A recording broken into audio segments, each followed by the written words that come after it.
दोस्तों, welcome back to my channel. अगर आपने अभी तक मेरे चैनल को सब्सक्राइब नहीं किया तो जल्दी से मेरे चैनल को सब्सक्राइब कर दें। आपने अगर इस वीडियो को फर्स्ट पार्ट नहीं देखा तो उसका लिंक डिस्क्रिप्शन बॉक्स में मौजूद है। इस पार्ट में कहानी यहाँ से कंटिन्यू होती है कि जेन येन को अपने घर से जाने के लिए कहती है। येन कहने लगता है कि तुम मेरे साथ ऐसा नहीं कर सकती। जब से यूनिंग इस दुनिया से गया है मैंने तुम्हारी हर मुमकिन मदद करने की कोशिश की है। जेन इस बात का कोई भी जवाब नहीं देती तो येन भी गुस्से में आ जाता है और जेन से कहने लगता है कि तुम्हारे पास महंगे कपड़े खरीदने के लिए पैसे हैं और तुम मॉर्गेज के लिए आंट को भी पैसे दे सकती हो, लेकिन फिर तुम मेरे पैसे क्यों नहीं वापस कर सकती। काफी देर हो गई होती है, गाओजुन को परेशानी हो रही होती तो ये जेन को चेक करने के लिए आ जाता है। अब यहाँ पर गाओजुन येन के चिल्लाने की आवाज सुनता है तो उसको गुस्सा आ जाता है और ये जोर जोर से दरवाजा खटखटाने लगता है। जेन अब दरवाजा खोलती और गाओजुन अंदर आते ही येन से पूछता है कि जेन ने तुम्हारे कितने पैसे देने हैं। तो येन कहता है कि जेन ने मुझसे पैसे नहीं लिए, यूनिंग ने मुझसे 1 मिलियन लिया था। गाओजुन कहता है कि एग्रीमेंट और ट्रांजैक्शन के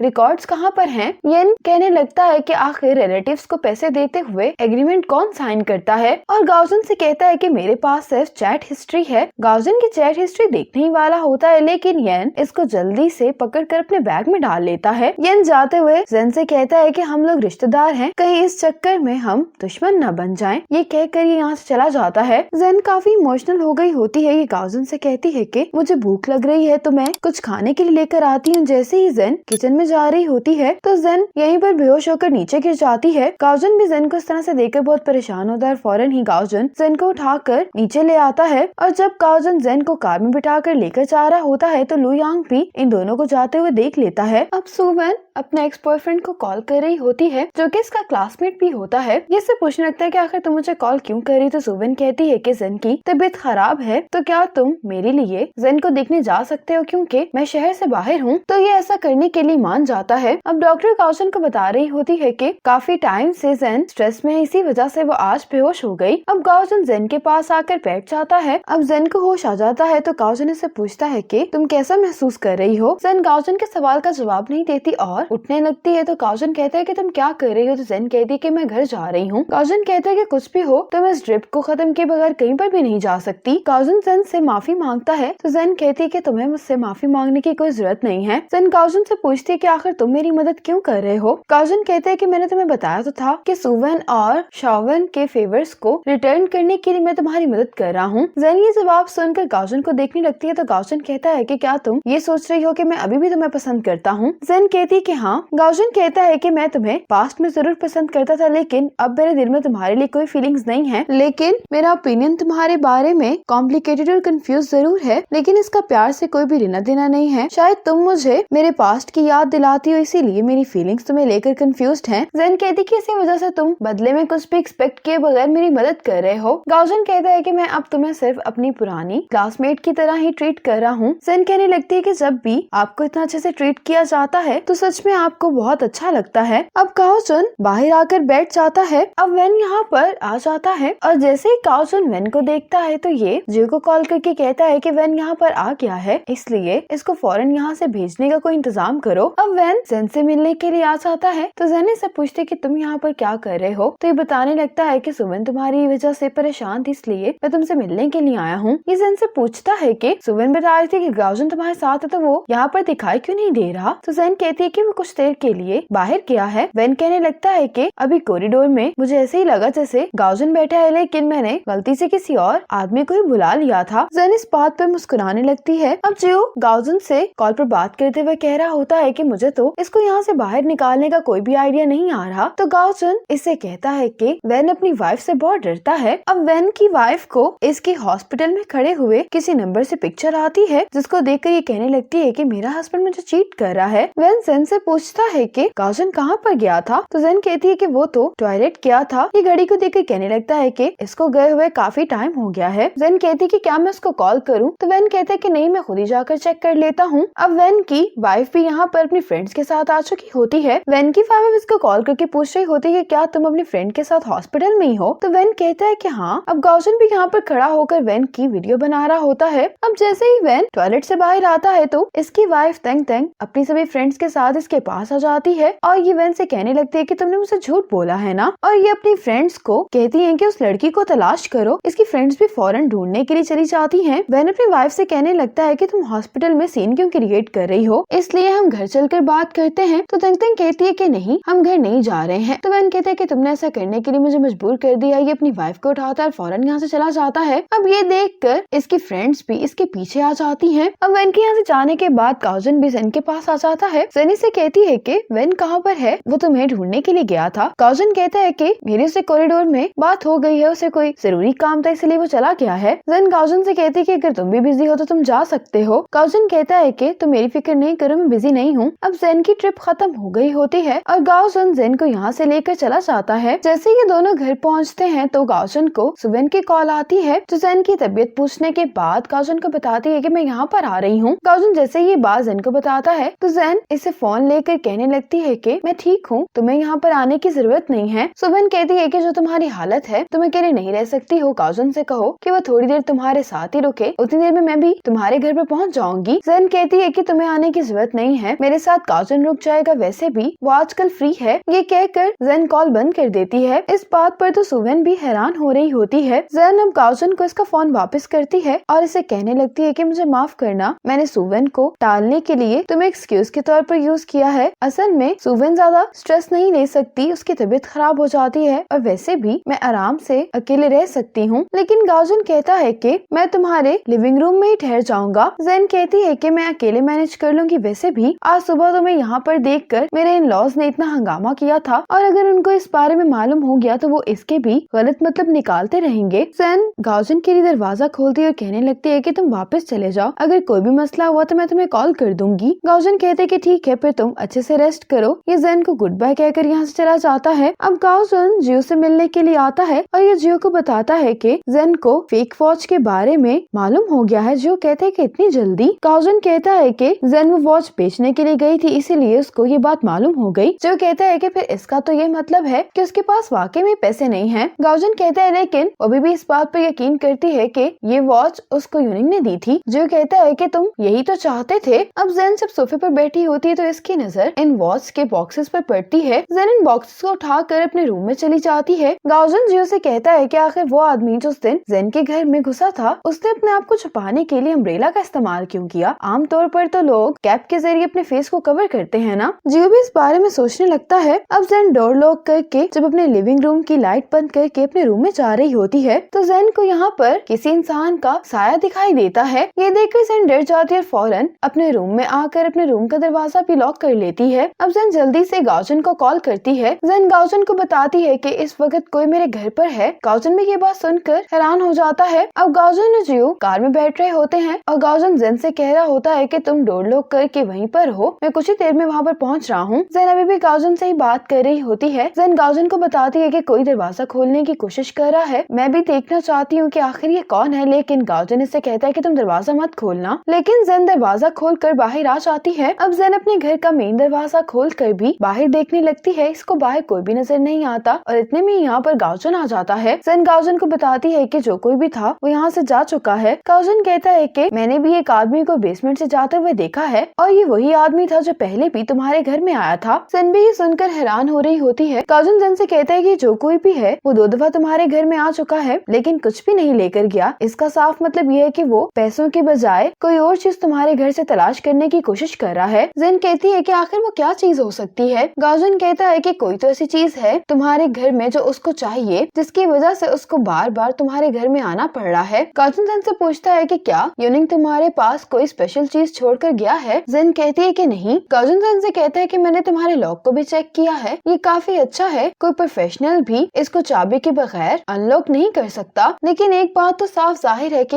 ये जो कोई भी है उसको तुम्हारे घर में आने में कोई मुश्किल नहीं हुई और ना ही वो दरवाजे के अलावा और किसी रास्ते से तुम्हारे घर में आया है। जेन कहती है कि तुम क्या कहने की कोशिश कर रहे हो। तो गाओजन कहता है कि हमने एक बहुत इंपॉर्टेंट पॉइंट मिस कर दिया है और वो ये कि उस आदमी के पास तुम्हारे घर की चाबियां हैं। जेन कहती है कि मैं तुम्हारे पहले जख्म पर बैंडेज कर देती हूँ। ये कहकर जेन स्टडी रूम में जाती है। जेन गाओजन के बैंडेज करते हुए बता रही होती है कि यूनिंग का की पाउच उसके मरने के बाद से गुमा हुआ है। गाओजन कहते कि क्या तुम्हें अच्छे से याद है कि जिस दिन उसकी डेथ हुई थी उस दिन वो अपने साथ की पाउच लेकर गया था। तो जेन कहती है कि हाँ मुझे अच्छे से याद है क्योंकि वो की पाउच मैंने ही यूनिंग को दिया था। गाजन पूछता है कि तुम्हें क्या लगता है कि ये की पाउच किसके पास होगा। जेन सोच कर बताने लगती है कि लू यांग। गाजन जेन से पूछता है कि उसकी हाइट क्या है। तो जेन इसको बताती है कि उसकी हाइट यूनिंग जितनी ही है और उस दिन जो तुमने हाइट का अंदाजा लगाया था वो बिल्कुल ठीक था। दूसरी तरफ लू यांग फोन पर बात करते हुए कह रहा होता है कि मैंने जेन के घर में अच्छी तरह उस चीज को तलाश किया है जो आप चाहते हैं, लेकिन मुझे वो कहीं पर भी नहीं मिली। और मिस्टर चियो ने तो सिर्फ मुझे यूनिंग की वाइफ पर नजर रखने के लिए कहा है। अब मुझे लगता है कि वो तो सिर्फ एक मोहरा है, उसे भी कोई इंस्ट्रक्शंस दे रहा है। और कहने लगता है कि मैंने यूनिंग की नोटबुक मिस्टर फांग को दी थी, लेकिन एंड में वो मिस्टर चियो के हाथ में लग गई। गाजुन जेन से कहता है कि क्या लू यांग के बजाय पुलिस को नहीं तुम्हें बताना चाहिए था कि तुम्हारे हस्बैंड की डेथ हो गई है। जेन कहती है कि मुझे नहीं मालूम, लेकिन मुझे इन्फॉर्म लू यांग नहीं किया था। इतने में बेल होती है और यहाँ पर सुवेन आ जाती है। गाजुन सुवेन से कहता है कि मैंने तुम्हें कहा था कि मैं इसके साथ हूँ, तो फिर तुम यहाँ पर क्यों आ गई हो। तो सुवेन कहती है कि मुझे इसके बारे में परेशानी हो रही थी। जेन कहती है कि तुम परेशान नहीं हो, मैं बिल्कुल ठीक हूँ। और जेन गाजुन से कहती है कि ये बॉक्स वापस रखने में मेरी मदद करो। गाजुन में इसके साथ चला जाता है। जेन गाजुन से कहती है कि तुम सुवेन को मत बताना कि कोई मेरे घर पर आया था। अब मिस्टर चियो और मिस्टर फांग लू यांग की दी गई इंफॉर्मेशन के बारे में बात कर रहे होते हैं। तो मिस्टर फांग कहते हैं कि तुम्हें लू यांग पर भी इतना भरोसा नहीं करना चाहिए। तो मिस्टर चियो कहते हैं कि आप ठीक कह रहे हैं, मैं लू यांग पर भी नजर रखने के लिए किसी को कहता हूँ। और बताने लगता है कि किसी ने कंपनी के अंदर से इंस्पेक्शन टीम को कहा है कि वो हम दोनों को इन्वेस्टिगेट करे। तो मिस्टर फांग कहते हैं कि उनको तुम इन्वेस्टिगेशन करने दो, क्योंकि जब तक यूनिंग का केस हमारे अंडर है तो बाकी किसी चीज से हमें कोई फर्क नहीं पड़ेगा। अब गाओचन जेन के घर को बहुत गौर से देख रहा होता है। जब जेन सो जाती है तो सुवेन गाओजन से कहती है कि मुझे तुमसे बात करनी है। ये दोनों बात करने के लिए किचन में आ जाते हैं। गाओजन सुवेन से कहता है कि घर में यूनिंग की कोई पिक्चर क्यों नहीं है। सुवेन कहती है कि मैंने भी इस बारे में जेन से पूछा था, लेकिन उसने मुझे बताया कि यूनिंग को सिर्फ दूसरों की पिक्चर्स लेने की आदत थी। शायद जो लोग दूसरों की पिक्चर्स लेते हैं उनको अपनी पिक्चर्स लेना अच्छा नहीं लगता। सुवेन कहने लगती है कि मुझे नहीं मालूम था कि तुम हमारे लिए इतने मददगार साबित होगे। आखिर इस मदद के पीछे तुम्हारा क्या मकसद है। गाओजन कहता है कि तुम्हारी और जेन की मदद करने में मेरे कुछ अपने रीजंस भी हैं, लेकिन स्कूल के टाइम पे मुझे जेन पर क्रश था, लेकिन अब ऐसा कुछ भी नहीं है। सिर्फ उसी फीलिंग की वजह से मैं जेन की मदद करने के लिए तैयार हुआ हूँ। सुवेन कहती है कि तुम झूठ बोल रहे हो। गाओजन इस बात का कोई भी जवाब नहीं देता। तो सुवेन कहने लगती है कि अगर जेन तुम पर ट्रस्ट कर रही है तो तुम उसको हर्ट ना करना, ये तुम्हारे लिए भी अच्छा नहीं होगा। गाओजन कहता है कि मैं उसको हर्ट नहीं करूंगा। गाओजन सुवेन से पूछता है कि आखिर जेन कैश क्यों इस्तेमाल करती है। तो सुवेन कहती है कि जेन को कैश इस्तेमाल करने की ऑब्सेशन है। जेन अपनी ग्रैंडमा के साथ रहा करती थी और बूढ़े लोगों को कैश इस्तेमाल करना पसंद है। गाओजन जेन के पेरेंट्स के बारे में पूछता है तो सुवेन कहती है कि उसके लीगल पेरेंट्स तो अभी भी जिंदा हैं, लेकिन मुझे उसके बायोलॉजिकल पेरेंट्स के बारे में नहीं पता। और गाओजन को बताने लगती है कि जेन के लीगल पेरेंट्स बहुत ज्यादा लड़ा करते थे, इसीलिए इसकी ग्रैंडमा ने इसको इन दोनों के लिए अडॉप्ट कर लिया, लेकिन उसके बावजूद उनकी डाइवोर्स हो गई। बाद में वो दोनों ही अपनी फैमिलीज के साथ सेट हो गए, लेकिन जेन को दोनों ने ही छोड़ दिया। लेकिन जेन की ग्रैंडमदर ने उसकी बहुत अच्छे से टेक केयर की। अब येन के पास शुसई आता है और ये कुछ पेपर्स देते हुए येन से कह रहा होता है कि मैंने तुम्हारे लिए ट्रांजैक्शन रिकॉर्ड्स बना दिए हैं और जब तक वो लोग बैंक से वेरीफाई नहीं करेंगे तो उनको मालूम नहीं होगा कि ये फेक है।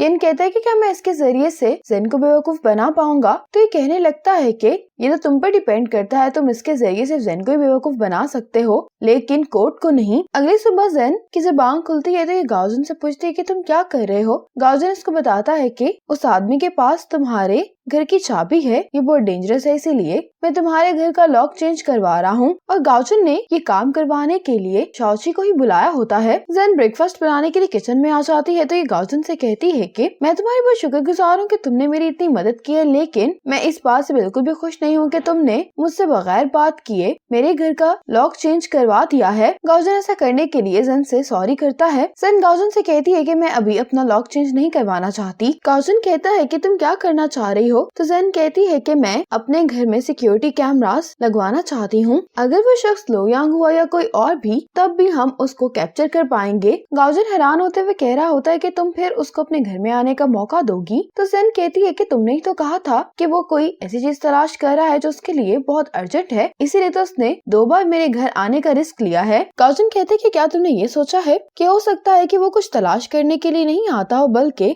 घर पर तुम्हारा आने के इंतजार कर रहा हो ताकि वो तुम्हें मार सके। और इस सिचुएशन में अगर तुम घर में कैमरा इंस्टॉल कर भी लो तो उसका क्या फायदा होगा। ये कहने के बाद गाओजन लॉक चेक करने के लिए बाहर आ जाता है और अब शाओची भी यहाँ से चला जाता है। अंदर आकर गाओजन जेन से कहने लगता है कि तुम्हारा पुराना लॉक और नए लॉक की चाबियां मैंने शू कैबिनेट पर रख दी हैं। अगर तुम फिर से पुराना लॉक ही रखना चाहती हो तो तुम किसी को चेंज करने के लिए बुलवा सकती हो। और एक जरूरी केस की वजह से मैं बेलिंग जा रहा हूँ, अगर कुछ भी हुआ तो तुम मुझे कॉल कर देना। ये कहकर गाओजन यहाँ से चला जाता है। गाओजन अब बोट में वापस आ गया होता है। ये इन दोनों से कहता है कि तुम दोनों ने मुझे लॉक चेंज करने के बारे में पहले क्यों नहीं बताया। तो जियो कहने लगता है कि हमने तो ऐसा जेन की खातिर किया है। गाओजन कहने लगता है कि तुमने फिर लॉक चेंज करने के लिए शाओची को क्यों भेजा, तुम्हें इस बात का डर नहीं है कि जेन उसको पहचान सकती है। तो जियो कहने लगता है कि हमारी कंपनी का लॉक मास्टर बिजी था, इसीलिए मैंने वहाँ पर शाओची को भेजा था। गाओजन शाओची से वापस जाने के लिए कहता है कि अब तुम मजीद जेन के सामने नहीं आ सकते और इन दोनों से पूछता है कि आखिर गाओजन और कितने टाइम के लिए यहाँ से दूर रहेगा। तो जियो कहता है कि 3 से 5 दिन। गाओजन उसको कहता है कि तुम उसको जल्दी वापस बुलवाओ। जियो शाओची से पूछने लगता है कि आखिर तुम्हें क्या हुआ है आज, क्या सब कुछ ठीक नहीं जा रहा। गाओजन इस बात का जवाब नहीं देता और शाओची जेन के घर की चाबी गाओजन को दिखाता है। कहता है कि फ्यूचर में जब भी जेन घर से बाहर होगी तो हम उसके घर में छानबीन कर सकेंगे। गाओजन इसको भी देखकर अपसेट दिखाई दे रहा होता तो जियो कहने लगता है कि इसके जरिए से हम आसानी से वहाँ पर जा सकेंगे और अब तुम्हें भी जेन के क्लोज होने की कोशिश करने की जरूरत नहीं है। वैसे भी उसके क्लोज होना तुम्हारे लिए बहुत मुश्किल है और दूसरी बात ये कि कोई और भी इन्वेस्टिगेशन कर रहा है, इसीलिए तुम्हारी आइडेंटिटी भी जल्द ही एक्सपोज हो सकती है। हमारी कंपनी हम पर बहुत प्रेशर डाल रही है, इसलिए तुम्हें भी जल्दी ही करनी होगी। गाओजन अब शाओची पर गुस्सा करने लगता है कि तुमने जेन के लॉक की चाबी चुरा ली है, तुम्हें क्या लगता है कि उसको मालूम नहीं होगा। और अगर उसने मुझसे पूछ लिया कि मैंने उसके घर की एक चाबी अपने पास क्यों रखी है तो मैं इस बात का क्या जवाब दूंगा। और वैसे भी इन्वेस्टिगेशन के दौरान हम कोई भी कानून नहीं तोड़ सकते। अब गाओजन तो ज्यादा ही गुस्से में आ गया होता। शाओची इसको देखकर छुप जाता है और जियो ही गाओजन को काम डाउन करता है। अब घर पर जेन भी नए लॉक की चाबियों को देख रही होती है। गाओजन जियो से शिन लियांग को इन्वेस्टिगेट करने के लिए कहता है तो जियो कहता है कि तुम ऐसा क्यों कह रहे हो। गाओजन कहता है कि हम यूनिंग को इन्वेस्टिगेट कर रहे हैं, इसीलिए हमें जेन की भी मदद करनी होगी। जियो गाओजन से पूछता है कि क्या तुम यहाँ पर रुकोगे। तो गाओजन कहता है कि मैं एन रियन से मिलने के लिए जा रहा हूँ। आज जेन इस वॉच को बेच देती है। अब येन घर पर भी अपने पेरेंट्स और शेनग्यू की मॉम को बता देता है कि जेन ने इसके 1 मिलियन यॉन देने हैं। रात में जेन अपनी जॉब करने के लिए आ जाती है। अगली सुबह जेन के घर पर एक डिलीवरी बॉय आता है, जिसको देखकर जेन कहने लगती कि मैंने तो कुछ भी ऑर्डर नहीं किया। तो ये रिसीप्ट पढ़ते हुए कहने लगता है कि आपके नाम से ही ऑर्डर किया गया, हो सकता है कि आपके किसी फैमिली मेंबर ने ऑर्डर कर दिया हो। जेन ये सुनकर इसको कहते कि ठीक है, फिर तुम ये पार्सल किचन में रख दो। जेन जब देखती है तो इन दोनों पार्सल्स में खाने पीने का सामान होता है। अब जेन इसकी पिक्चर सुवेन को सेंड करके कहती है कि तुमने इतना सारा सामान क्यों खरीदा। तो सुवेन जेन को मैसेज करती है कि ये मैंने नहीं खरीदा, तुम्हें इसके बारे में गाओजन से पूछना चाहिए। जेन ये मैसेज देखकर गाओजन को मैसेज करने वाली होती है कि इतने में इसको लोयांग की कॉल आ जाती है। जेन लोयांग की कॉल उठा लेती है। आज गाओजन जेल के बाहर खड़ा होता है। यहाँ पर एक लेडी और उसके साथ एक बच्ची आती है। ये बच्ची गाओजन को देखकर मिस्टर टैन कहती है। गाओजन इस लेडी से कहने लगता है कि क्या मैं तुम्हारे साथ चलकर उनसे मिल सकता हूँ। तो ये लेडी कहने लगती है कि तुम हमारी फैमिली को पहले ही बहुत नुकसान पहुंचा चुके हो। लेडी गाओजन से कहती है कि वो तुमसे कभी भी नहीं मिलेगी। ये कहकर ये चली जाती है और जेन अपने घर में एक कैमरा छुपा कर रख देती है। इतने में बेल होती है और दरवाजे पर लोयांग यूनिंग का सामान लेकर आया होता है। जियो जेन के घर के बाहर ही होता है और ये गाओजन को रिपोर्ट देता है कि अभी लोयांग जेन के घर में गया है। गाओजन जियो से कहता है कि तुम भी ऊपर जाने का कोई रास्ता तलाश करो। जियो कहता है कि मैं कैसे ऊपर जा सकता हूँ, अगर मैं गया तो वो तो मुझे पहचान लेगी। और गाओजन से कहता है कि तुम परेशान नहीं हो। अब लोयांग जेन से कह रहा होता है कि क्या वाकई में ही यूनिंग ने इतने सारे पैसे बोरो किए हैं। तो जेन कहती कि इसके बारे में बात नहीं करती क्योंकि मुझे सोच कर ही परेशानी होती है। और लुयांग से कहने लगती है लेकिन कुछ दिन पहले कोई छुपके से मेरे घर में आया था। लुयांग की बात सुनकर नर्वस हो जाता है। जेन इसको ये भी बताती है कि जिस दिन तुम मुझे ये बॉक्सेस देने वाले थे उसी रात ये सब कुछ हुआ था। लुयांग कहते हैं कि आप मुझ पे शक कर रही हैं, मैं उस दिन यहाँ पर आया तो था लेकिन आपकी कॉल के बाद मैं यहाँ से चला गया था। और कहने लगता है कि अगर आपको यकीन नहीं है तो आप पुलिस के पास भी जा सकती हैं, मैं भला आपके घर में कैसे आ सकता हूँ। जेन कहती कि मैं तो आप पर शक नहीं कर रही इसलिए आपको नर्वस होने की जरूरत नहीं है, वैसे भी आपके पास तो मेरे घर की चाबियां नहीं है ना। तो लुयांग कहते कि हाँ ऐसा कैसे हो सकता है। जेन कहती है कि लेकिन यूनिंग का की पाउच गुम गया है, मुझे ये समझ नहीं आ रही कि आखिर वो किसके पास होगा। ये सुनकर ये फिर से थोड़ा सा नर्वस हो जाता है। जेन कहती है कि जब यूनिंग का एक्सीडेंट हुआ था तो तुम सबसे पहले वहाँ पर पहुँचे थे ना। तो लुयांग कहता है कि मैं पहला शख्स नहीं था, जब मैं वहाँ पर पहुंचा था तो वहाँ पर पहले से ही बहुत सारे लोग मौजूद थे। जेन कहती कि क्या तुमने किसी को यूनिंग की कार से कुछ लेते हुए नोटिस किया था उस दिन। लुयांग कहता है कि मैंने तो कुछ भी नोटिस नहीं किया। जेन कहती है कि तुम इतनी जल्दी एक्सीडेंट वाली जगह पर कैसे पहुँचे, तुम्हें आखिर किसने इन्फॉर्म किया था। लुयांग कहते हैं कि उस दिन हमारी एक क्लाइंट के साथ मीटिंग थी, मैं भी वहीं पर जाने वाला था यूनिंग के साथ, लेकिन यूनिंग ने मुझसे कहा कि वो अकेले ही चला जाएगा। और रास्ते में जब मैंने एक एक्सीडेंट को देखा तो मैं चेक करने के लिए रुक गया था और तभी मुझे मालूम हुआ कि एक्सीडेंट और किसी का नहीं बल्कि यूनिंग की कार का ही हुआ है। अब जेन लुयांग को लिफ्ट तक छोड़ने के लिए आती है जी, और जैसे ही लुयांग को बाहर आता हुआ देखता है तो ये गाओजन को कॉल करके बताता है कि लुयांग बाहर तो आ गया है लेकिन ये परेशान दिखाई दे रहा है। गाओजन कहता है कि भाई तुम्हें जल्दी से जाकर जेन को चेक करना चाहिए। जियो बाहर जाने वाला होता है तो ये देखता है कि जेन भी बाहर आ गई है। ये जल्दी से कार में बैठ जाता है और ये गाओजन को बताता है कि जेन लुयांग की कार का पीछा कर रही है। गाओजन कहते हैं कि तुम भी जेन को फॉलो करो। अब लुयांग जाते हुए बात कर रहा होता है कि जेन को हम पर शक हो गया है और मुझे लगता है कि जो चीज हम तलाश कर रहे हैं वो जेन के पास नहीं है। दूसरी तरफ जियो गाओजन को बताता है कि जेन लुयांग का पीछा नहीं कर रही। अब गाओजन जेन को कॉल करके पूछता है कि तुम अभी क्या कर रही हो। तो जेन इसको कहती है कि जो चीजें तुमने भेजी हैं उनको मैं अरेंज कर रही हूँ। अब ऑटो पायलट जेन को कितने किलोमीटर रह गए हैं ये बता रही होती है और ये आवाज गाओजन भी सुन लेता है। तो ये जेन से कहता है कि तुम मुझे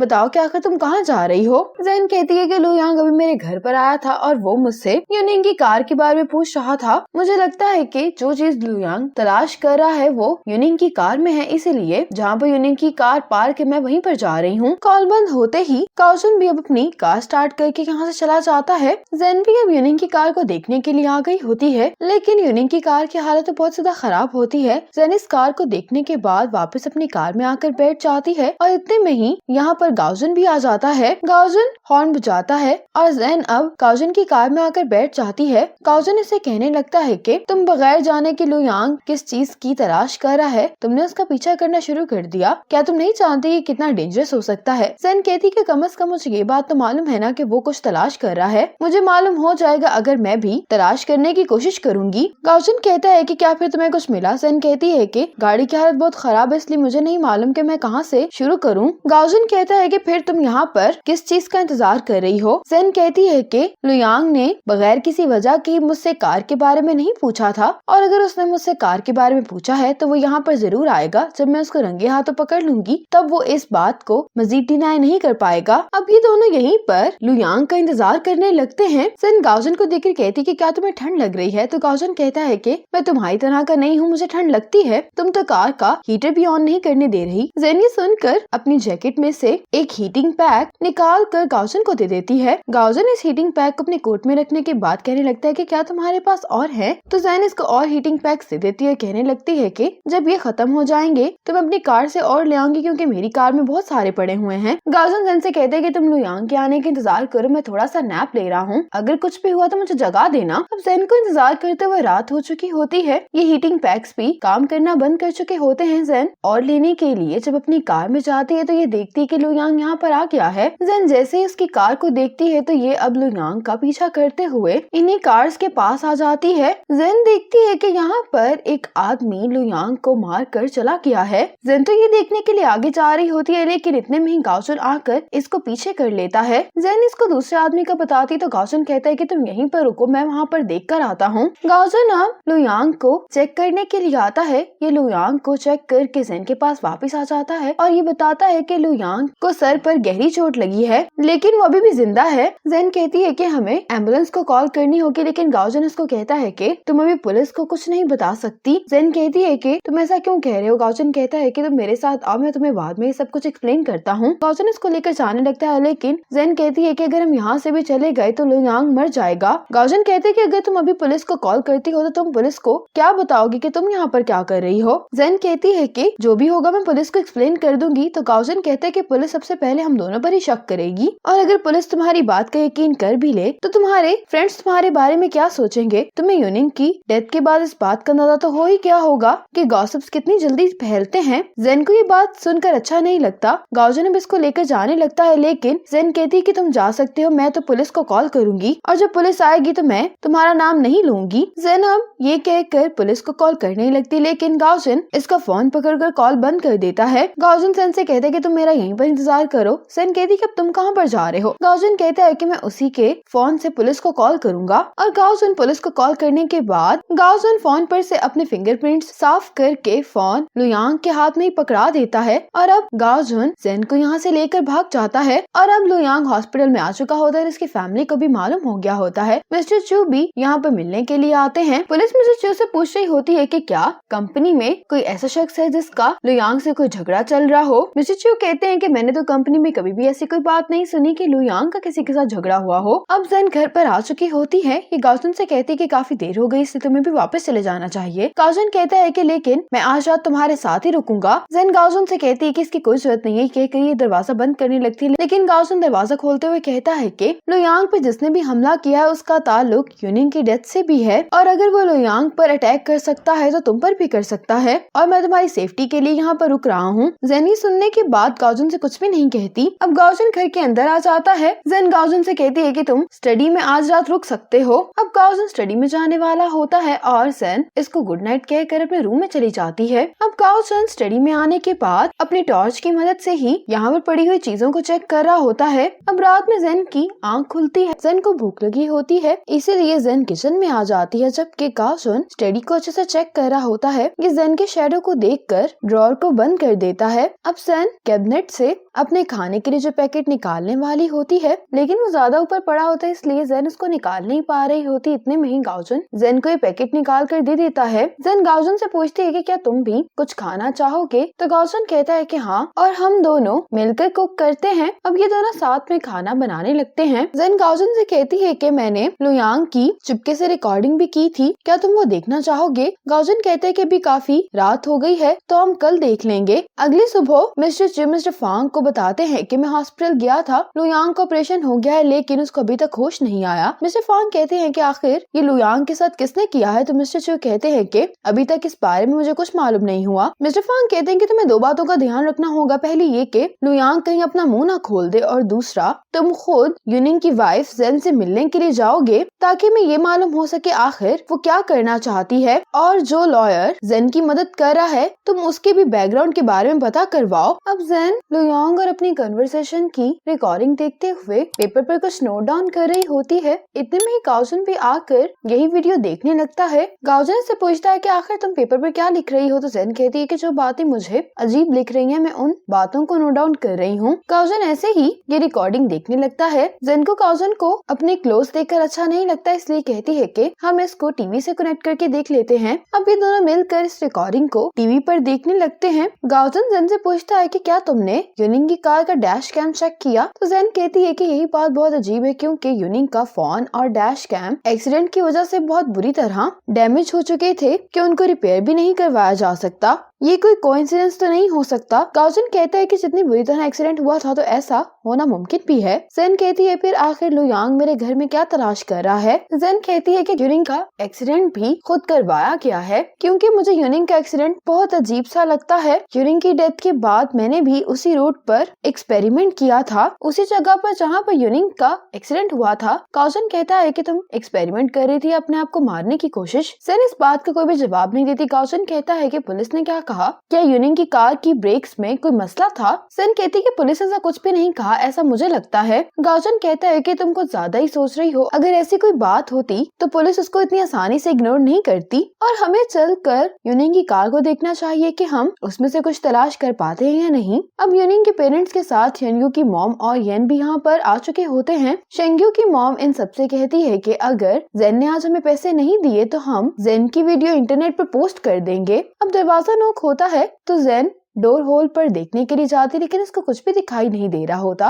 गाओजन से पूछता है कि क्या हुआ है तो जेन कहती है कि डोर होल में कुछ भी दिखाई नहीं दे रहा, क्योंकि शेंग्यू की मॉम ने डोर होल पर हाथ रखा होता है। अब गाओजन दरवाजा खोलता है। घर के अंदर आने के बाद शेंग्यू की मॉम जेन को इसके और गाओजन की एक वीडियो दिखा रही होती है। गाओजन कहते हैं कि इस वीडियो से क्या साबित होता है, तो यूनिंग की मॉम कहने लगती है कि इससे ये बात साबित होती है कि तुम दोनों काफी टाइम से रिलेशनशिप में हो, सिर्फ मेरे बेटे को इस बारे में नहीं पता था। शेंग्यू की मॉम कहती है कि अगर तुम लोग वीडियो से सेटिस्फाई नहीं हो रहे तो हमारे पास तस्वीरें भी हैं। जेन कहती है कि किन तस्वीरों की आप बात कर रही हैं, तो शेंग्यू की मॉम कहती है कि तुम्हें तो याद होगा कि तुम इसके साथ हाई स्कूल गई थी। गाओजन कहता है कि आप लोग कानून के मुताबिक इस वक्त ब्लैकमेलिंग कर रहे हैं, जो करना असूलों के खिलाफ है। शेंग्यू की मॉम कहती कि ठीक है, तुम लोग ये बता दो कि आज तुम लोग हमारे पैसे हमें दे रहे हो या नहीं। जेन कहती है कि मेरे पास पैसे ही नहीं है तो मैं आप लोगों को कैसे पैसे दे सकती हूँ। इतने में यहाँ पर शेंग्यू आ जाती है। शेंग्यू को देखकर ये सब लोग हैरान हो गए होते हैं, क्योंकि ये लोग शेंग्यू को बगैर बताए यहाँ पर आए होते हैं। शेंग्यू अपनी मॉम से कहती है कि अगर मैंने आपके फोन पर ट्रैकर ना लगाया होता तो मुझे नहीं मालूम होता कि आप लोग यहाँ पर हैं। येन भी शेंग्यू को यहाँ पर देखकर घबरा जाता है और साथ ही शेंग्यू के पास आकर उसको कहने लगता है कि तुम्हारी तबीयत खराब है, मैं तुम्हें घर पर ले चलता हूँ। ये कहकर ये शेंग्यू को बाहर ले आता है। शेंग्यू से पूछने लगती है कि आखिर तुम लोग यहाँ पर क्या कर रहे हो और मॉम कौन से पैसों की बात कर रही थी। यानी इसको बताता है कि यूनिंग ने मुझसे मरने से पहले 1 मिलियन यॉन लिए थे। शेंग्यू कहती है कि आखिर तुमने उसको 1 मिलियन यॉन कहाँ से दिए, तो ये कहता है कि मैंने हमारी सेविंग से ज्यादा पैसे नहीं दिए, बल्कि ज्यादातर पैसे क्लाइंट की पेमेंट से इकट्ठे करके मैंने यूनिंग को दिए थे। शेंग्यू कहती है कि तुम मोबाइल्स की सेकेंड हैंड शॉप चलाते हो तो फिर तुम्हें कौन सा क्लाइंट 1 मिलियन यॉन की पेमेंट कर सकता है। मुझे सच जानना है कि आखिर तुमने ये पैसे कहाँ से लिए। येन कहता है कि तुम इस बारे में फिक्र नहीं करो, मॉम इस मसले को हैंडल कर तो रही हैं। शेंग्यू कहती है कि ठीक है, अगर तुम मुझे नहीं बताना चाहते तो मत बताओ, मैं खुद ही जाकर मॉम से पूछ लेती हूँ। ये कहकर शेंग्यू जाने लगती है तो येन नीचे बैठ जाता है और रिक्वेस्ट करते हुए कहने लगता है कि तुम गुस्सा मत करना, मैं तुम्हें सच बता देता हूँ। और शेंग्यू को बताता है कि असल में यूनिंग ने मुझसे पैसे बोरो नहीं किए, बल्कि मैंने ही एक जगह पर पैसे इन्वेस्ट कर दिए थे, लेकिन मुझे उन सभी पैसों का नुकसान हो गया। हमने जितने भी पैसे जमा किए थे वो सब डूब गए हैं, और अगर मैंने ये 1 मिलियन यॉन जिनसे बोरो किए हैं उनको वापस नहीं किए तो हमारा घर भी चला जाएगा। और शेंग्यू से कहने लगता है कि जेन के पास पैसे हैं, हम कुछ टाइम के लिए जेन से ये पैसे लेकर यूज कर लेंगे, बाद में हम जेन को ये पैसे वापस कर देंगे। शेंग्यू तो ये सब बातें सुनकर शौक में आ गई होती है। अब घर पर शेंग्यू की मॉम और यूनिंग की मॉम मिलकर बहुत ही ज्यादा हंगामा कर रही होती हैं ताकि ये किसी सूरत जेन से पैसे निकलवा लें। इतने में यहाँ पर शेंग्यू आकर इनको ऐसा करने से रोकती है। तो शेंग्यू की मॉम कहती है कि हम तुम्हारे बेबी की खातिर ही ये सब कुछ कर रहे हैं, तुम पैसों के बगैर उसको कैसे पाल सकती हो। तो शेंग्यू कहती है कि येन ने आप सबसे झूठ बोला है, असल में येन एक इन्वेस्टमेंट में पैसे हार गया है और यूनिंग ने येन से कभी भी पैसे बोरो नहीं किए थे। मॉम कहती है कि ऐसा कैसे हो सकता है, मैंने ट्रांजैक्शन के और चैट हिस्ट्री के सारे रिकॉर्ड्स देखे हैं। तो शेंग्यू कहती है कि वो येन ने फेक बनवाए हैं। ये सुनकर तो शेंग्यू की मॉम को येन पर बहुत ही गुस्सा आता है, ये उसके मुंह पर जाकर थप्पड़ मार देती हैं। अब शेंग्यू की मॉम और यूनिंग के पेरेंट्स तो यहाँ से चले जाते हैं। शेंग्यू जेन से कहती है कि मैं इन सब की तरफ से तुमसे माफी मांगती हूँ। माफी मांगने के बाद शेंग्यू येन यहाँ से चले जाते हैं। जेन अब गाओजन से कहती है कि हम कार को देखने के लिए जा रहे थे, हमें वहीं पर चलना चाहिए। जेन चेंज करने के लिए जब अपने रूम में जा रही होती है तो गाओजन से कहता है कि क्या तुम वाकई में अभी जाना चाहती हो? जेन कहती है कि क्यों, तुम्हें ये लग रहा है कि मैं ये सब सुनने के बाद रोऊंगी? गाओजन कहता है कि रोने में कोई भी बुराई नहीं है। जेन कहती है कि अगर रोने से कोई फायदा होता तो मैं दिन रात रो सकती हूँ, लेकिन रोने से कोई भी फायदा नहीं होता, इसीलिए मैं अब भी नहीं रोऊंगी। ये कहकर जेन अपने रूम में चली जाती है। अब जब ये दोनों जा रहे होते हैं तो गाओजन जेन से कहता है कि लुयांग के साथ जो कुछ भी हुआ है वो सबको मालूम हो गया है, इसीलिए पुलिस तुम्हें भी इन्वेस्टिगेट करेगी, क्योंकि उसी दिन तो तुम्हारी और लुयांग की मुलाकात हुई थी। जेन कहती है कि हाँ मैं ये बात जानती हूँ। गाओजन कहता है कि अगर पुलिस ने ये सवाल किया कि तुम्हारी और लुयांग की क्या बात हुई थी तो तुम क्या जवाब दोगी?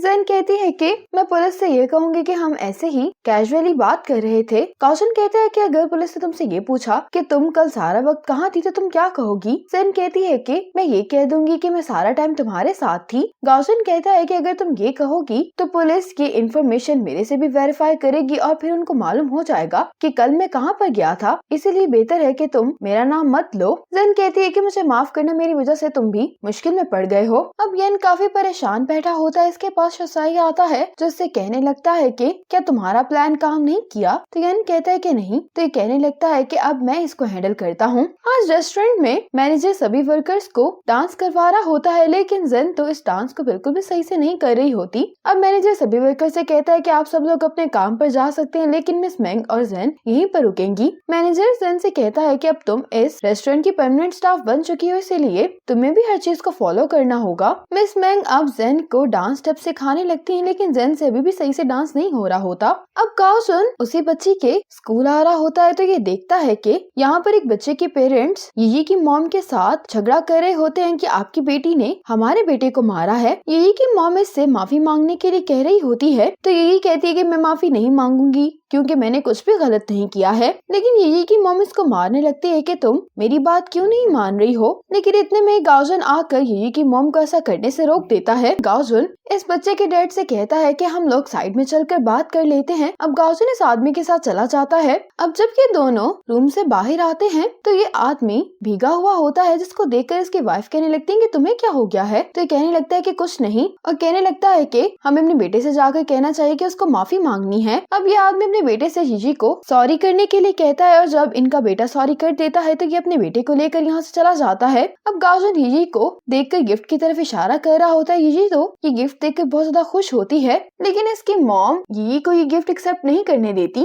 और ये स्कूल से अपनी बेटी को लेकर यहाँ से चली जाती है। अब गाओजन जब कार में आकर बैठता है तो उसको जियो की कॉल आती है, जो कहने लगता है कि मुझे कंपनी की तरफ से कॉल आई थी कि हमें सब कुछ जल्दी करना होगा। गाओजन कहता है कि हम जल्दी नहीं कर सकते क्योंकि लुयांग की वजह से पुलिस जेन पर अब नजर रखेगी, इसीलिए हमारे लिए यही बेहतर है कि हम कुछ टाइम के लिए जेन से दूर रहें। जेन स्टडी में बैठी ये सोच रही होती है कि आखिर वो लोग क्या तलाश कर रहे हैं। यही सोचकर जेन स्टडी में छानबीन शुरू कर देती है और जेन को बेड के मैट्रेस के नीचे से एक मेडिसिन मिलती है। दूसरी तरफ जियो गाओजन के साथ हॉस्पिटल आया होता है। जियो गाओजन को बताता है कि लुयांग अभी जिंदा है लेकिन वो कोमा में है। इतने में गाओजन को जेन की कॉल आती है, जो उससे पूछती है कि क्या तुम अपनी कोई मेडिसिन मेरे घर पर छोड़कर गए थे। गाओजन कहता है कि तुम किस मेडिसिन की बात कर रही हो। जेन जब इस मेडिसिन का नाम गाओजन को बताती तो गाओजन कहता है कि ये मेडिसिन मेरी नहीं है। जेन कहती कि ये बात तो बहुत अजीब है, अगर ये तुम्हारी नहीं है तो ये फिर किसकी है। गाओजन कहता है कि मैं आकर इसको देखता हूँ। जियो गाओजन से कह भी रहा होता है कि तुम्हें कुछ दिन के लिए जेन से दूर रहना है, लेकिन गाओजन जियो को रास्ते में उतार कर चला जाता है। अब जेन के घर की बेल होती है। जेन दरवाजे पर देखने के लिए जाती है तो यही वो दो आदमी आए होते हैं जिन्होंने जेन की कार का टायर पंचर किया था। जेन इनको देखकर दरवाजा बंद करने लगती है, लेकिन ये दोनों जबरदस्ती जेन के घर के अंदर आ जाते हैं। जेन इनसे पूछती है कि आखिर तुम दोनों कौन हो। तो ये आदमी कहने लगता है कि मैं इस शहर की लोन कंपनी का मैनेजर हूँ। जेन कहती है कि मुझे नहीं फर्क पड़ता कि तुम दोनों किसी भी कंपनी से आए हो, मेरा दोस्त यहाँ पर आने वाला है, इसलिए तुम दोनों यहाँ से चले जाओ, और अगर तुम लोग यहाँ से नहीं गए तो मैं पुलिस को कॉल कर दूंगी। तो ये आदमी कहने लगता है कि हम बैठकर बात करते हैं, तुम आखिर हमारे पैसे कब वापस करोगी। तो जेन कहती है कि अभी तो मेरे पास कोई भी पैसे नहीं है। तो ये कहने लगता है कि तुम अपना घर और गाड़ी बेचकर हमें पैसे दे सकती हो। तो जेन कहती है कि मैं अपने दोस्त को कॉल करके उससे कुछ पैसे ले लेती हूँ। ये अपना फोन पकड़ने लगती है, लेकिन ये आदमी जेन का फोन पकड़ लेता है। इतने में ही जेन के घर की बेल बजने लगती है। ये दूसरा आदमी देखकर आता है कि दरवाजे पर कौन आया। दरवाजे पर गाओजन आया होता है। ये आकर इस मैनेजर को बताता है तो साथ ही गाओजन की कॉल भी आ रही होती है जिस पर जेन ने लॉयर लिखा होता है। जेन कहती है कि मेरा दोस्त है और इसके पास पैसे भी हैं और अगर तुम लोग कोई इलीगल काम नहीं करे तो फिर तो तुम लोगों को लॉयर का कोई भी डर नहीं होना चाहिए। तो ये सुनकर ये कहने लगता है कि तुम जाकर दरवाजा खोल कर आओ। अब गाओजन घर के अंदर आ जाता है और गाओजन इन दोनों को देखकर हैरान हो रहा होता है। जेन इनका बिजनेस कार्ड गाओजन को देती है। ये देखकर गाओजन कहने लगता है कि तुम लोग जो कुछ भी कर रहे हो वो इलीगल है। तो ये कहने लगता है कि हम तो यहाँ पर सिर्फ अपने पैसे वापस लेने आए हैं। तो गाओजन कहता है कि किसी के घर में जबरदस्ती घुसना कानून के खिलाफ है। जेन कहने लगती है कि और मैंने देखा था कि तुम लोगों ने उस दिन मेरी कार के टायर भी पंचर किए थे। ये कहने लगते हैं कि तुम्हारे पास इस बात का क्या सबूत है। जेन अब अपने रूम से एक पेपर लेकर आती है जिस पर लिखा होता है कि तुम्हें पैसे वापस करने होंगे और कहती है कि हम राइटिंग को वेरीफाई कर सकते हैं। लेकिन ये देखकर गाओजन नर्वस हो जाता है क्योंकि ये तो इसने लिखा होता है, इनके वाला पेपर इसने फाड़ दिया होता है। गाओजन कहता है कि हम इस दफा तुम दोनों को जाने देते हैं। साथ ही डोरबेल बजती है। ये आदमी दरवाजे पर देखकर आता है और इनको बताने लगता है कि घर पर पुलिस आई है। जेन गाओजन को इशारा करती है तो गाओजन इन दोनों से कहता है कि तुम लोग मेरे साथ आओ। गाओजन इन दोनों को लेकर जेन के बेडरूम में चला जाता है। ये दोनों आदमी जेन की कबर्ड में आकर छुप जाते हैं और अब गाओजन जेन के रूम को बहुत गौर से देख रहा होता है। जेन दरवाजा खोलती है तो लुयांग के केस के डिटेक्टिव्स इससे मिलने के लिए आए होते हैं। अब डिटेक्टिव्स अंदर आ जाते हैं और ये जेन से पूछने लगते हैं कि उस दिन लुयांग और तुम्हारी क्या बात हुई थी। जेन भी इनको सब कुछ सच सच बता देती है। अब डिटेक्टिव चंद जेन से पूछते हैं कि जिस कार में तुम्हारे हस्बैंड की डेथ हुई थी वो कार कहाँ पर है। जेन कहती है कि उस टाइम पर मेरी हालत ठीक नहीं थी, इसीलिए मेरे रिलेटिव्स ने कार को इंपाउंड यार्ड में भिजवा दिया था क्योंकि कार की हालत बहुत ज्यादा खराब हो गई थी। डिटेक्टिव कहते हैं कि क्या लुयांग ने उस दिन तुमसे कार के बारे में कोई बात की थी। जेन कहती है कि हाँ की थी, उसने बस मुझसे ये पूछा था कि मेरे हस्बैंड की कार अब कहाँ पार्क है। डिटेक्टिव शिंग कहती हैं कि आखिर तुमसे उसने ये सवाल क्यों पूछा था। तो जेन कहती है कि मुझे नहीं मालूम और पूछने लगती है कि क्या मैं आपसे पूछ सकती हूँ कि क्या हुआ है। तो डिटेक्टिव चेन कहते हैं कि क्या तुम लुयांग के घर से जाने के बाद बाहर कहीं नहीं गई। तो जेन कहती है कि मैं इंपाउंड यार्ड गई थी। डिटेक्टिव चेन कहते हैं कि तुम वहाँ पर क्यों गई थी। ये बात सुनकर तो गाओजन भी हैरान हो जाता है। सेन कहती है कि मेरे हस्बैंड की डेथ से ही उनका एक की पाउच गुम हो गया है जो हमेशा ही अपने पास रखा करते थे। उस दिन लुयांग ने कार का जिक्र किया तो मुझे लगा कि शायद मेरे हस्बैंड का की पाउच कार में हो सकता है, इसीलिए मैं वो की पाउच तलाश करने के लिए वहाँ पर गई थी। डिटेक्टिव पूछते हैं कि वो की पाउच किस तरह का दिखाई देता है। तो जेन अपना सेम की पाउच ला कर डिटेक्टिव चेन को दिखा देती है। डिटेक्टिव पूछते हैं कि क्या तुम्हें वो की पाउच मिला। तो जेन कहती है कि कार की हालत तो बहुत ही ज्यादा खराब थी, इसीलिए मैं इसमें कुछ ज्यादा सर्च तो नहीं कर सकी और मुझे जब की पाउच नहीं मिला तो ये जानकर मैं अपसेट हो गई थी और फौरन ही वहाँ से चली गई। डिटेक्टिव चेन पूछते हैं कि तुम घर कब वापस आई थी। जेन कहती है कि मैं टैक्सी लेकर दोपहर में ही घर आ गई थी। तो डिटेक्टिव कहते हैं कि तुम तो वहाँ पर खुद ड्राइव करके नहीं गई थी। जेन कहती है कि अपने हस्बैंड की कार का इतना बुरा हाल देखकर मैं बहुत ज्यादा अपसेट हो गई थी, इसलिए मेरे अंदर कार ड्राइव करने की हिम्मत नहीं थी। जेन अब ऑफिसर से पूछती है कि आखिर हुआ क्या है। तो ये जेन को बताते हैं कि लुयांग के साथ क्या हुआ है। जेन पूछती है कि वो कौन से हॉस्पिटल में है, क्या मैं उससे मिलने के लिए जा सकती हूँ। तो डिटेक्टिव चेन कहते हैं कि इस टाइम पर किसी को भी उससे मिलने की इजाजत नहीं है। अब ये डिटेक्टिव जेन के घर से जाने लगते हैं तो ये दूसरा आदमी कबर्ड से निकल कर गाओजन के पास आ जाता है। ये गाओजन के जूते से टकरा कर दरवाजे में बजने वाला होता है, लेकिन गाओजन इसको बचा लेता है। लेकिन इस हलचल की आवाज डिटेक्टिव चेन को भी हो जाती है। जेन से पूछते हैं कि क्या तुम्हारे घर में कोई और भी है। जेन कहती कि नहीं। गाओजन भी फौरन से जेन का टेलीविजन ऑन कर देता है। तो जेन कहने लगती है कि मेरा टेलीविजन चल पड़ा है, यहाँ के सिग्नल्स अच्छे नहीं है, इसीलिए डिवाइसेस इंटरनेट सही होने पर चल पड़ती हैं। लेकिन डिटेक्टिव्स को तो अभी भी जेन पर शक हो रहा होता है और जेन दरवाजा खोलकर इनको चेक भी करवा देती है और गाओजन दरवाजे के पीछे ही छुपा होता है। अब जब ये देखकर इनको यकीन आ जाता है तो ये जेन के घर से चले जाते हैं। अब ये दोनों भी कबर्ड से बाहर आ जाते हैं। जेन कहती है कि वो लोग यहाँ से चले गए तो तुम लोग भी यहाँ से जा सकते हो। ये सुनते ही ये दोनों यहाँ से भाग जाते हैं। इन्होंने जेन की एक टी शर्ट नीचे गिरा दी होती है जिसको गाओजन उठाने लगता है और ये जेन का रेस्टोरेंट का यूनिफॉर्म होता है। जेन जैसे ही देखती है तो फौरन गाओजन के हाथ से पकड़कर अपनी टी शर्ट कबर्ड में दोबारा हैंग कर देती है। अब जेन वॉशिंग मशीन से अपने बाकी कपड़े निकाल रही होती है। ये इनको लेकर जाने लगती है, लेकिन गाओजन जेन से बास्केट पकड़ लेता है। जेन जब कपड़े टांग रही होती है तो ये गाओजन से कहती है कि आखिर तुम मुझे क्यों देखे जा रहे हो। तो गाओजन कहता है कि तुम तुमने मुझे हैरान कर दिया है। सेन कहती कि वो कैसे? गाओजन कहते कि मुझे लगा था कि तुम पुलिस से झूठ बोलोगी, लेकिन तुमने तो उनको सारी बात सच सच बताई। जेन कहती है कि अगर वो मुझसे यहाँ पर सवाल जवाब करने के लिए आए हैं तो इसका मतलब है कि उन्होंने भी तो कोई थोड़ी बहुत रिसर्च की होगी ना, और मैं वहाँ पर गई थी, मैं इस चीज को नहीं छुपा सकती थी। गाओजन कहता है कि पुलिस तुम पर शक नहीं करेगी क्योंकि जिसने लुयांग पर हमला किया था उसने कोई ना कोई तो क्लू छोड़ा ही होगा। अंदर आकर गाओजन इस मेडिसिन को देखते हुए जेन से पूछता है कि क्या तुम्हें मालूम हुआ ये किसकी है?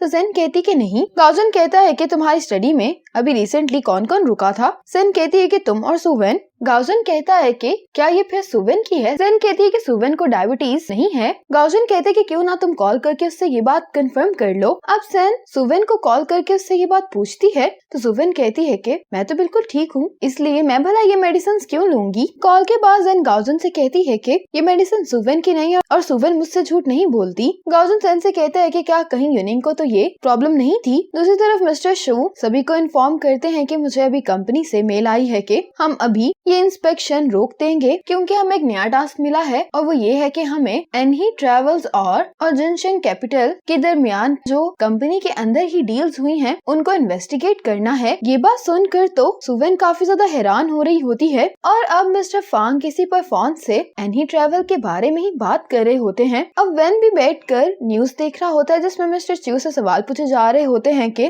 क्या जिनशिंग कैपिटल एनही ट्रेवल के कंट्रोल को गेन करने की कोशिश कर रही है। और एक रिपोर्टर पूछती है कि चेयरमैन किसको चुना जाएगा? तो मिस्टर च्यू कहते हैं कि शेयर होल्डर्स की मीटिंग में चेयरमैन की पोजीशन के लिए मुझे चुना गया है। ये न्यूज मिस्टर फांग मिस शेन के साथ देख रहे होते हैं। अब मिस्टर फांग को वेन की कॉल आती है जो इनसे कहने लगता है कि आखिर तुम क्या करने की कोशिश कर रहे हो। मिस्टर फांग फोन स्पीकर पर कर देते हैं। वेन कहता है कि हम लोगों का एग्रीमेंट इस बात पर हुआ था कि हम मिलकर पैसे कमाएंगे, लेकिन शायद अब तुम कुछ ज्यादा ही लालची हो रहे हो। मैंने माजी में कुछ गलत काम किए हैं, लेकिन अगर तुम यही सब कुछ करते रहे तो फिर मुझे मत इल्जाम देना उसके लिए जो मैं करने वाला हूँ। अगर मैं अपना सब कुछ हार गया तो तुम भी याद रखो कि तुम भी हार जाओगे। ये कहकर वेन कॉल बंद कर देता है, लेकिन मिस्टर फांग तो इसकी कॉल के बाद भी रिलैक्स ही दिखाई दे रहे होते हैं। अब गाओजन भी टीम के साथ बोर्ड पर वापस आ गया होता है। ये सब लोग इसी मेडिसिन के बारे में बात कर रहे होते हैं कि आखिर वो किसकी होगी। गाओजन कहता है कि वो यूनिंग की हो सकती है। अब उसने ये बात जेन से क्यों छुपाई इसके बारे में किसी को भी नहीं मालूम। हेलो दोस्तों, welcome back to my channel. अगर आपने अभी तक मेरे चैनल को सब्सक्राइब नहीं किया है तो जल्दी से मेरे चैनल को सब्सक्राइब कर दें। एपिसोड 18 की शुरुआत में जियो गाओजन से कहता है कि ऐसा भी तो हो सकता है कि जेन तुमसे झूठ बोलकर तुम्हें ही गलत गाइड कर रही हो। गाओजन भी जियो की ये बात सुनकर सोच में पड़ जाता है। अब जेन एक पार्क में आकर उसी मेडिसिन को देख रही होती है और जेन को याद आने लगता है कि डॉक्टर ने इस मेडिसिन के मुताबिक इससे क्या कहा था। डॉक्टर जेन को बताती है कि ये मेडिसिन डायबिटीज के अर्ली स्टेजेस में ली जाती है। जेन पूछती है कि अगर कोई नॉर्मल इंसान इसको ले ले तो क्या होगा, तो डॉक्टर बताती हैं कि अगर कोई नॉर्मल इंसान इसको खा ले तो वो कोमा में जा सकता है। दूसरी तरफ मिस्टर फांग को ये इन्फॉर्मेशन दी जा रही होती है कि इंस्पेक्शन टीम अब एक स्पेशल इंस्पेक्शन करेगी। मिस्टर फांग पूछता है कि वो लोग किस चीज की इंस्पेक्शन के लिए आए हैं, तो ये बताने लगता है कि वो लोग एनही ट्रेवल के बारे में इन्वेस्टिगेट करेंगे। और अब इंस्पेक्शन टीम कंपनी में आ गई होती है। अब मिस्टर फांग मिस्टर च्यू से छत पर मुलाकात करते हैं और कहने लगते हैं कि तुमने एनही ट्रेवल वाले केस में बहुत मेस छोड़ दिया है। च्यू इसके लिए माफी मांगने लगता है तो मिस्टर फांग कहता है कि तुम्हें माफी मांगने की कोई जरूरत नहीं है, लेकिन अगली बार इस तरह की गलती नहीं होनी चाहिए। और जाते हुए मिस्टर फांग कहने लगते हैं कि अब इस मामले को तुम ही हैंडल करोगे और एक बात याद रहे कि तुम्हारे पास ज्यादा वक्त नहीं है। ये कहकर मिस्टर फांग यहाँ से चले जाते हैं। अब सुवेन जब यूनिंग के ऑफिस का सामान चेक कर रही होती है तो इसे डॉक्यूमेंट्स में शिनलिंग के बारे में इंफॉर्मेशन मिलती है। अब जेन घर से जाते हुए कॉल पर किसी से बात कर रही होती है कि मेरे पास अगर शिनलिंग का नंबर हो तो क्या मैं उसकी लोकेशन के बारे में जान सकती हूँ। और यहाँ पर वो जेन पर नजर रखे हुए होती है और ये सारी रिपोर्ट गाओजन को कर रही होती है। अब गाओजन जेन को कॉल करके कहता है कि क्या तुम घर पर हो, तो जेन कहती है कि मैं बाहर एक काम से आई हूँ। गाओजन कहता है कि सुवेन भी यहाँ पर है, तो मैं सोच रहा था कि क्यों ना हम लोग मिलकर डिनर करें। जेन कहती है कि मैं आज तुम्हारे साथ डिनर नहीं कर सकती क्योंकि मुझे अपने एक दोस्त से मिलने के लिए जाना है, किसी और दिन मैं तुम्हें डिनर पर ले जाऊंगी। गाओजन कहते कि ठीक है, ये कहकर ये कॉल बंद कर देता है। इतने में ही जियो को यहाँ पर कॉल आती है। कॉल के बाद ये गाओजन को बताने लगता है कि शाओची ने अपना चेहरा जेन को दिखा दिया है तो उसको टीम से निकाला जा रहा है,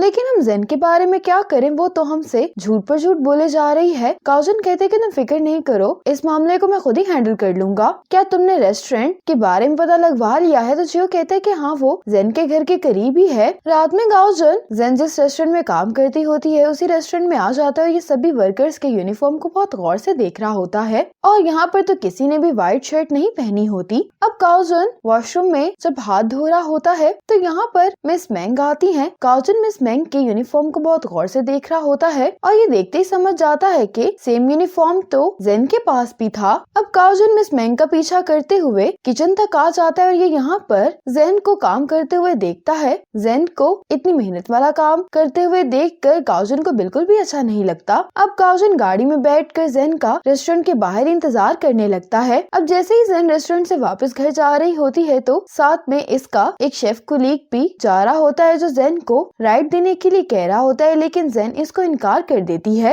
लेकिन ये काफी इंसिस्ट करने लगता है कि जेन को इसके साथ ही जाना चाहिए। ये देखकर गाओजन फौरन अपनी कार लेकर जेन के पास आ जाता है और इसको कार में बैठने के लिए कहता है। जेन अपने कुलीग से कहती है कि मेरा दोस्त आ गया है इसलिए मैं जा रही हूँ और जेन भी गाओजन के साथ यहाँ से चली जाती है। अब जब ये दोनों जा रहे होते हैं तो गाओजन जेन से कहता है कि क्या ये वो तुम्हारा दोस्त था जिसे तुम आज मिलने वाली थी? लेकिन जेन इस बात का कोई जवाब नहीं देती। जेन इससे पूछती है कि आखिर तुम यहाँ पर क्यों आए हो? तो गाओजन कहता है कि मैंने डिनर नहीं किया तो हम चल कर कहीं डिनर करते हैं। फिर ये दोनों रेस्टोरेंट में डिनर करने के लिए आ जाते हैं। जेन गाओजन से डिनर करने के बाद पूछती है कि आखिर तुम आज मुझे बाहर क्यों लेकर आए हो? तो गाओजन तो जेन को देखकर बस मुस्कुरा ही जा रहा होता है। गाओजन जेन से कहता है कि मैं बेलिंग वापस जा रहा हूँ, मेरी फर्म ने मुझे एक नया केस असाइन किया है, इसलिए अब मैं तुम्हारा केस हैंडल नहीं कर पाऊंगा और ना ही हियरिंग में मदद करने के लिए कोर्ट आ सकूंगा। जेन कहती है कि ये कोई सीरियस बात नहीं है, पहले भी तो हम इसी बात पर एग्री हुए थे कि तुम मेरे साथ कोर्ट नहीं आओगे। गाओजन कहता है कि तुम मेरे साथ हियरिंग की प्रैक्टिस करो। जेन कहती है कि क्या वो हम यहाँ पर करेंगे? तो गाओजन कहता है कि हम कहीं और भी जा सकते हैं। इसके बाद ये दोनों रिवर साइड पर आ जाते हैं और अब यहाँ पर गाओजन जेन से वो तमाम सवालात करने लगता है जो जज इससे हियरिंग के दौरान पूछेगा और जेन भी सच सच इन सभी सवालों का जवाब देने लगती है।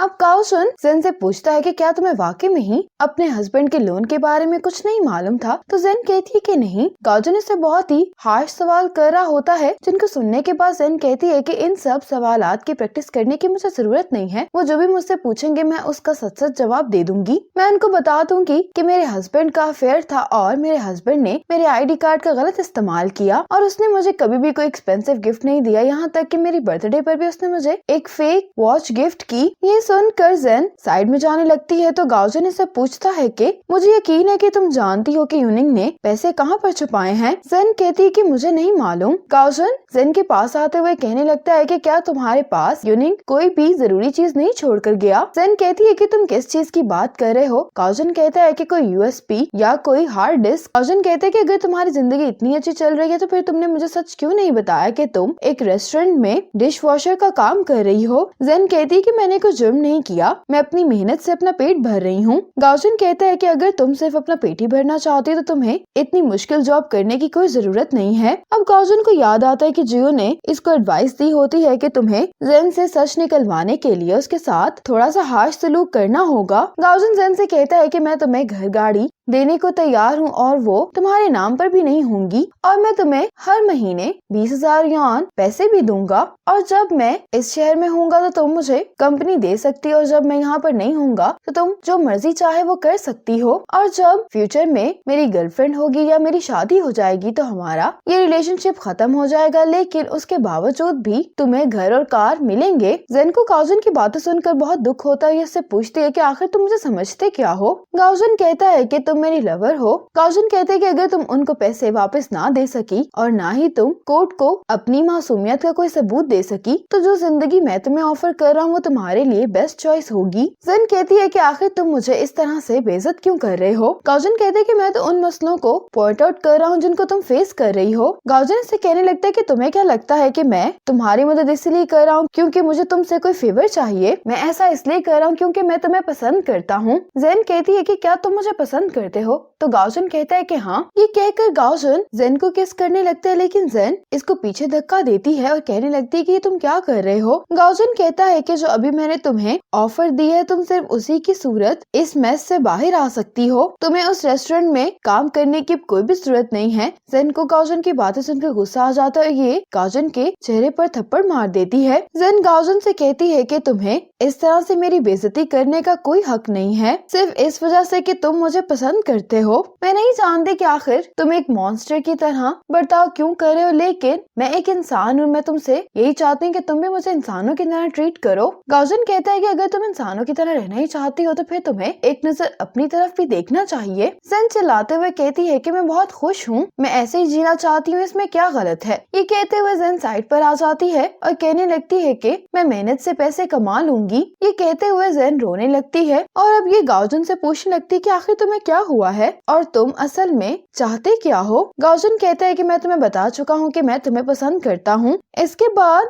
जेन और गाओजुन एक साथ ही वापस आते हैं, लेकिन ये दोनों एक दूसरे से कोई भी बात नहीं करते। अब गाओजुन अपनी टीम के पास वापस आ जाता है। गाओजुन जियो से कहते हैं कि अपनी कंपनी से कहो कि वो ये केस बंद कर दे और उन्हें ये भी बता दो कि मैं ये केस छोड़ रहा हूँ, और उन्हें ये भी बता देना कि जेन को पैसों के बारे में कुछ भी मालूम नहीं है और ना ही उस चीज के बारे में जो हम तलाश कर रहे हैं। ये कहकर गाओजुन ऊपर चला जाता है। अब जियो गाओजुन के पीछे आता और कहने लगता है कि तुम पहले रिलैक्स हो जाओ, तुम ऐसे रिजाइन नहीं कर सकते। कंपनी तुम्हारा रेजिग्नेशन जब अप्रूव करेगी तभी तुम ये केस छोड़ सकते हो, और वैसे भी हम लोग डिपॉजिट ले चुके हैं। गाओजुन कहते कि कोई मसला नहीं है, मैं उनको डिपॉजिट वापस कर दूंगा फाइन के साथ। जियो तो उससे अभी कुछ कहना चाह रहा होता है, लेकिन गाओजुन दरवाजा बंद कर देता है। अब घर पर येन शेनग्यू से बात करने की कोशिश कर रहा होता है, लेकिन शेनग्यू इससे बिल्कुल भी बात नहीं कर रही होती। इसके बाद येन बाहर आया होता है। ये शेनग्यू की मॉम से बात करते हुए कह रहा होता है कि मैं जानता हूँ कि आप मेरी मदद नहीं करेंगे, लेकिन फिर भी आप इस मसले को बढ़ाएं तो नहीं। ये पार्ट यहीं पर खत्म हो जाता है। आगे ड्रामे में क्या होने वाला है ये जानने के लिए देखिए नेक्स्ट पार्ट। तब तक के लिए स्टे कनेक्टेड।